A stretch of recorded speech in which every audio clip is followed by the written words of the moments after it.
Hello friends, അസ്സലാമു അലൈക്കും. Welcome to Bismilla cook with love. ഇന്ന് നമ്മൾ ചെയ്തെടുക്കാൻ പോകുന്നത് ഒരു ഒറിയോ സാൻഡ്വിച്ചാണ് കേട്ടോ. ഒരു പാക്കറ്റ് ഒറിയോ ബിസ്ക്കറ്റ് വെച്ചിട്ട് നമുക്ക് ഒരു സാൻഡ്വിച്ച് ചെയ്തെടുക്കാം. നോ ഫയർ റെസിപ്പി കൂടിയാണ്, എല്ലാവരും ഒന്ന് ട്രൈ ആക്കി നോക്കണേ.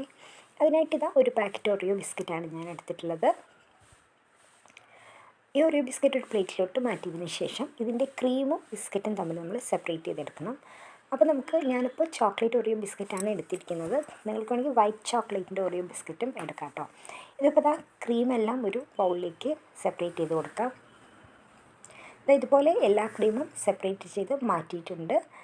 ഇനി ഞാൻ ചെയ്യുന്നത് ഈ ക്രീമിലേക്ക് ഒരു 3 ടേബിൾ സ്പൂണോളം മിൽക്ക് ചേർത്ത് കൊടുക്കുന്നുണ്ട്. ചേർത്തിട്ട് കുറച്ചൊരു ലൂസായിട്ടുള്ളൊരു ടെക്സ്ചറിലൊരു ക്രീമാണ് ഞാൻ ഉണ്ടാക്കിയെടുക്കുന്നത്. ഇതുപോലെ ഒന്ന് മിക്സ് ചെയ്ത് എടുത്താൽ മതിയാകും.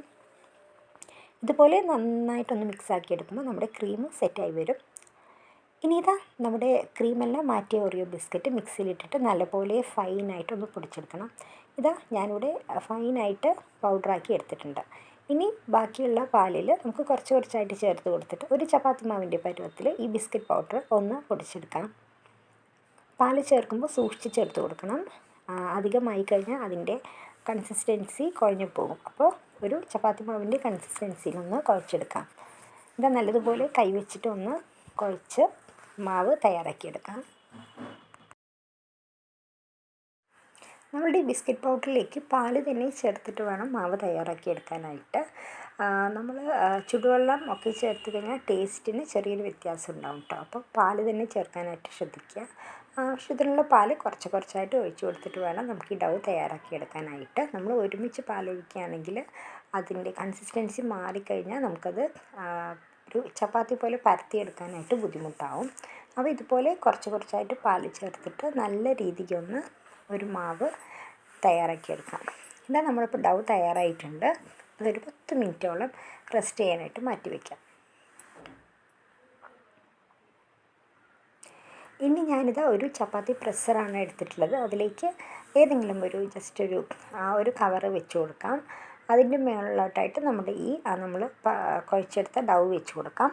അതിൻ്റെ മുകളിലോട്ട് വീണ്ടും ഒരു കവറ്, ഏതെങ്കിലും ഒരു മാവ് പാക്കറ്റിൻ്റെ കവറായാലും മതി, അത് വെച്ച് കൊടുത്ത് നല്ലതുപോലെ ഒന്ന് പ്രസ് ചെയ്തിട്ട് എടുക്കണം കേട്ടോ. അപ്പോൾ നമുക്കിത് ചപ്പാത്തിയൊക്കെ പരത്തുന്ന പോലെ ഇത് പരത്തി വരും കേട്ടോ. ഇതുപോലെ ഒന്ന് പരത്തിയെടുക്കണം. ഇതുപോലെ പരത്തിയെടുത്തതിന് ശേഷം ഇതൊരു പ്ലേറ്റിലോട്ട് നമുക്ക് മാറ്റി കൊടുക്കാം. പ്ലേറ്റിലോട്ട് കവറോടെ തന്നെയാണ് ഞാൻ വെച്ച് കൊടുക്കുന്നത്. ഇനി അതിലേക്ക് നമ്മുടെ ക്രീം, നമ്മൾ കലക്കി വെച്ചിരിക്കുന്ന ക്രീമില്ലേ, അത് കുറച്ചായിട്ട് ഇതിൻ്റെ മുകളിലൊന്ന് അപ്ലൈ ചെയ്ത് കൊടുക്കാം കേട്ടോ. ക്രീം എല്ലാ ഭാഗത്തും സ്പ്രെഡ് ആവുന്ന രീതിയിൽ വേണം നമ്മൾ ക്രീം അപ്ലൈ ചെയ്ത് കൊടുക്കാനായിട്ട്. നമ്മൾ ഒരുപാട് ഫോഴ്സായിട്ട് ചെയ്യരുത്, ചെയ്ത മാവ് പൊട്ടിപ്പോകാനുള്ള ചാൻസ് ഉണ്ട്. അപ്പോൾ നമുക്ക് സ്മൂത്തായിട്ടൊന്ന് ക്രീം ഒന്ന് അപ്ലൈ ചെയ്ത് കൊടുക്കാം.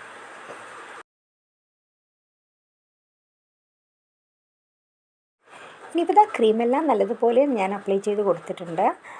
ഇനി നമ്മൾ ഇത് പതുക്കെ ഒന്ന് റോൾ ചെയ്തെടുക്കണം. പൊട്ടിപ്പോകാത്ത രീതിയിൽ സ്മൂത്തായിട്ട് വേണം റോൾ ചെയ്തെടുക്കാനായിട്ട്. റോൾ ചെയ്തെടുത്തതിന് ശേഷം ഒരു ഹാഫ് ആൻ അവർ ഇത് ഫ്രിഡ്ജിൽ വെക്കുകയാണെന്നുണ്ടെങ്കിൽ പെട്ടെന്ന് സെറ്റായി കിട്ടും. ഞാൻ ക്രീമെല്ലാം നല്ല രീതിയിൽ അപ്ലൈ ചെയ്ത് കൊടുത്തിട്ടുണ്ട്.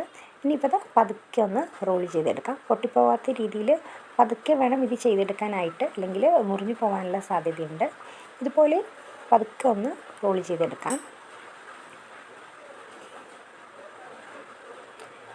ഇനിയിപ്പോൾ ഞാൻ റോൾ ചെയ്ത് എടുത്തിട്ടുണ്ട്. ഇതിനെ നമുക്ക് ഒരു ഹാഫ് ആൻ അവർ ഫ്രിഡ്ജിലൊന്ന് വെച്ച് സെറ്റാക്കി എടുക്കണം. ഞാൻ ഫ്രിഡ്ജിൽ വെക്കാണ്ടാണ് ഇതൊന്ന് കട്ട് ചെയ്തത്. അപ്പോഴാണ് എനിക്ക് തോന്നിയത് ഫ്രിഡ്ജിൽ വെച്ചിട്ട് കട്ട് ചെയ്യുകയാണെങ്കിൽ നല്ലതുപോലെ സെറ്റായി കിട്ടും. ഇതിപ്പോൾ ഫ്രിഡ്ജിൽ വെക്കാണ്ട് കട്ട് ചെയ്യുന്നത് കൊണ്ട് ഇത് ഓവർ സ്മൂത്താണ്, പെട്ടെന്ന് തന്നെ പൊട്ടിപ്പോകാനുള്ള ചാൻസ് ഉണ്ട്. ഞാൻ കട്ട് ചെയ്തതിന് ശേഷമാണ് ഇതിനെ ഫ്രിഡ്ജിലേക്ക് വെച്ചത് കേട്ടോ. അപ്പോൾ ഇത് ഓരോ പീസും കട്ട് ചെയ്തിട്ട് ഞാനൊരു 2 to 3 hours ഫ്രിഡ്ജിൽ വെച്ചിട്ട് സെറ്റ് ചെയ്തെടുത്തതാണ് ഈ സാൻഡ്വിച്ച്. അപ്പോൾ കഴിക്കാനായിട്ട് സൂപ്പർ ടേസ്റ്റായിട്ടുള്ള ഒരു സാൻഡ്വിച്ച് തന്നെയാണ് കേട്ടോ ഇത്. എളുപ്പത്തിൽ കുട്ടികൾക്ക് പോലും ചെയ്തെടുക്കാവുന്ന ഒരു സാൻഡ്വിച്ചാണ്. അപ്പോൾ നിങ്ങളെല്ലാവരും ഇത് ചെയ്ത് നോക്കിയിട്ട് നിങ്ങളുടെ അഭിപ്രായം ഒന്ന് ഫീഡ്ബാക്കായിട്ട് അറിയിക്കണേ. അപ്പോൾ ഇനിയൊരു നെക്സ്റ്റ് വീഡിയോയിലായിട്ട് കാണുന്നത് വരെ ടാറ്റാ ബൈ ബൈ.